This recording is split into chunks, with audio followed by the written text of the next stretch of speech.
Gigi Dellana, emosyonal nang inilahad niya ang pagkawala ng kanyang ina kay Tony Gonzaga. Kitang-kita ang pagbagsak ng katawan ng mga awit na si Gigi Dellana sa panayam sa kanya ni Tony Gonzaga sa YouTube channel nitong Tony Talks. Sa 4 na buwang pagkawala ng pinakamamahal na ina ni Gigi ay nasambit niya kay Tony na naliligaw pa rin siya hanggang ngayon, kaya hindi magmamatter ang opinyon ng ibang tao tungkol sa pagbabago niya. Siguro nandun pa talaga yung pain na nararamdaman ngayon ni Gigi. Sa ngayon, Ate Tony, hindi ko alam, para akong naliligaw pa rin until now, lalo na nung nawala ang ma'am Imelda Dellana ko.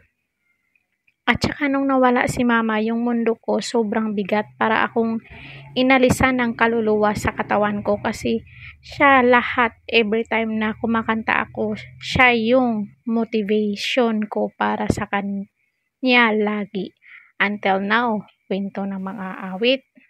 Ang huling pag-uusap daw ni na Gigi at ng namayapang ina sa pamamagitan ng video call at noong nasa Canada siya, kung saan may concert siya kasama ang Gigi Band, at nakitang hirap na ang ina dahil bloated na ito sa sakit nitong cancer. Ay, Diyos ko Lord. Pagkababa ng cellphone ay naligo na si Gigi at nanalangin siya, "Lord, okay na ako, kunin mo na siya." Nagulat si Tony. "Bakit mo sinabi yon?" Hirap na siya, Ate Tony. Alam mo yung face niya na mamagana, in pain. After ko maligo, may tumawag na pagkasagot ko, lahat sila sa kabilang linya, lahat sila nag-iiyakan na alam ko na garalgal ang boses. Siyempre, pag may tumawag sa'yo tapos nag-iiyakan na, alam mo na talaga yung nangyayari. Shock ako, and then yung mama ko nawala na, pigil ang luhang, sabi ni Gigi. Yun yung huling sinabi mo kay God, okay na, paalala ni Tony. Pero nung nawala, hindi pala. Hindi ako okay. Naging emotional na until now. Sinisisi ko ang sarili ko, ate, kung bakit siya lumala ang cancer niya. Ba't mo naman sisisihin? Wala namang may kagastuhan na magkasakit, Gigi. Kasi wala akong pera. Una, hindi ko siya maipagamot, mag-isa lang ako eh. At siya lang din yung lakas ko. Siya lang umiiyak ng pahayag ni Gigi. Dagdag pa ng dalaga. Yung time na yon, hindi ko alam ang gagawin ko. End off ko yung phone, sabi ko sarili. Mamaya na lang. Ang lahat ng banda ko pumunta na sa room ko. Nag-condolence at sinabi ko, tuloy pa rin yung concert. Tanong ni Tony, tinuloy mo yung show? Paano mo na ituloy? Hindi ko alam, ate. Parang may something strength na umano sa puso ko na ituloy mo, saad ng dalaga. At isa sa mga turo ng ina ni Gigi ay you have to be professional all the time, kasi hindi naman nila audience alam kung namatayan ka o hindi, o kung ano yung pinagdaraanan mo.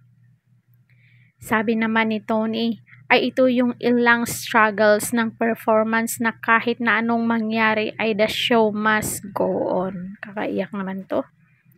Pagkatapos ng series of show ni Gigi sa Canada ay umuwi na siya at inaming pina-freeze niya ang body ng ina para pagdating niya ay makita pa rin niya ito.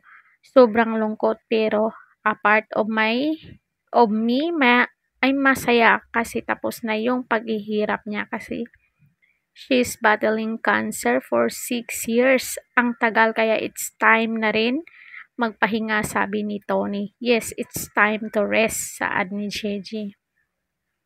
Sa kasalukuyan ay hindi pa gaanong aktibo si Gigi at ang kanyang banda na sa kanilang YT channel, dahil ang huli nilang post kung saan nag-jamming sila sa 3 linggo na ang nakaraan. Inamin din ng dalaga na nung pandemic sila nagsimula ng kanyang banda na kumanta ng covers sa kanilang YT na may 50 viewers lamang hanggang sa tumaas ng tumaas at nakilala na sila ng husto. Maraming taga-subaybay si Gigi dahil almost 700,000 views na ang panayam sa kanya ng Tony Talks na nakapost lang kahapon at marami nang nagpasalamat kay Tony G for guesting Gigi Dillana. So, ngayon ko nga lang din siya nakita ulit si Gigi Dillana. Ang galing talaga, ang lamig ng boses niya.